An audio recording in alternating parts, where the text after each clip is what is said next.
Hello guys, let's continue the next part. Devavrata or Bhishma. It is the main part of the Mahabharata. You must certainly become my wife, whoever you may be. Thus said the great King Shantanu to the goddess Ganga, who stood before him in human form, intoxicating his senses with her superhuman loveliness. The king earnestly offered for her love his kingdom, his wealth, his all, his very life. Ganga replied, O king, Ganga replied, O king, I shall become your wife, but on certain conditions that neither you nor anyone else should ever ask me who I am, or whence I come. You must also not stand in the way of whatever I do, good or bad. Nor must you ever be wroth with me on any account whatsoever. You must not say anything displeasing to me. If you act otherwise, I shall leave you then and there. Do you agree? The infatuated king vowed his assent, and she became his wife and lived with him. The heart of the king was captivated by her modesty and grace and the steady love she bore him. King Shantanu and Ganga lived a life of perfect happiness, obvious of the passage of time. She gave birth to many children. Each newborn baby she took to the Gangas and cast into the river, and then returned to the king with a smiling face. Shantanu was filled with horror and anguish at such fiendish conduct, but suffered it all in silence, mindful of the promise we had made. Often he wondered who she was, where from she had come, and why she acted like a murderess, yet still bound by his word and his all-mastering love for her. He uttered no word of blame or remonstrance. Thus she killed 7 children. When the eighth child was born and she was about to throw it into the Gangas, Shantanu could not bear it any longer.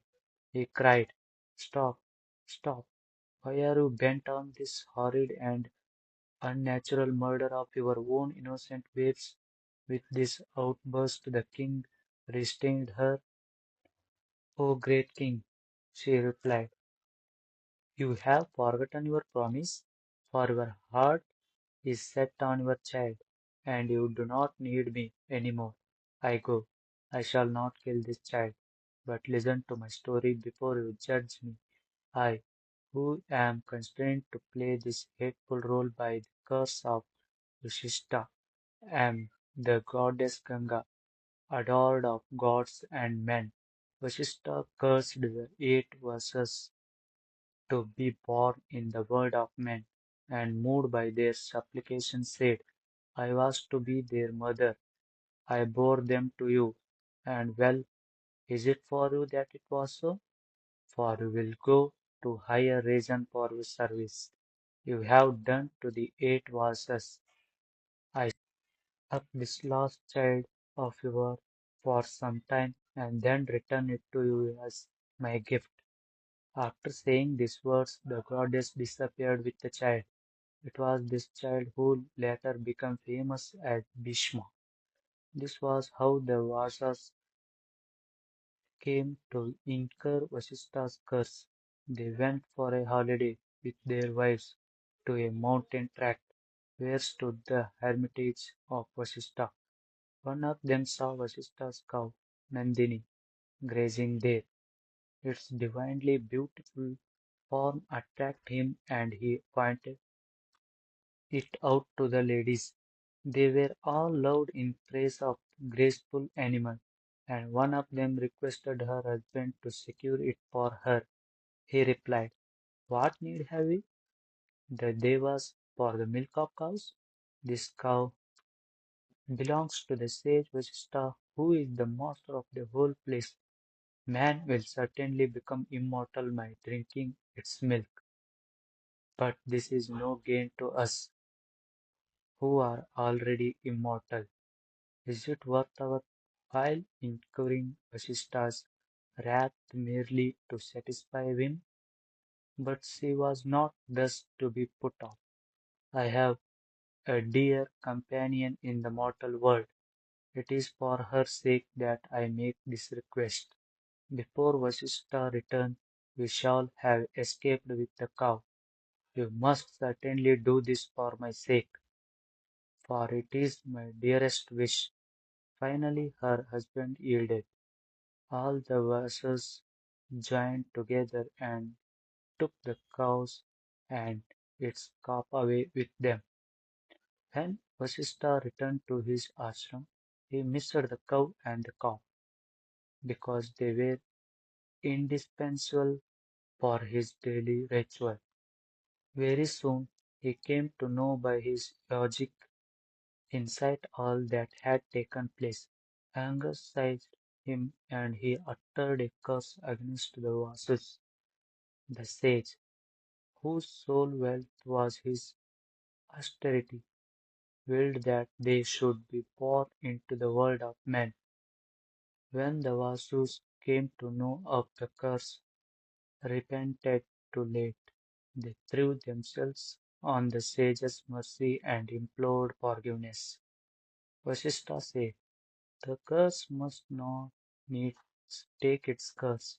Prabhas, the Vasu who seized the cow, will live long in the world in all glory, but the other will be freed from the curse as soon as born.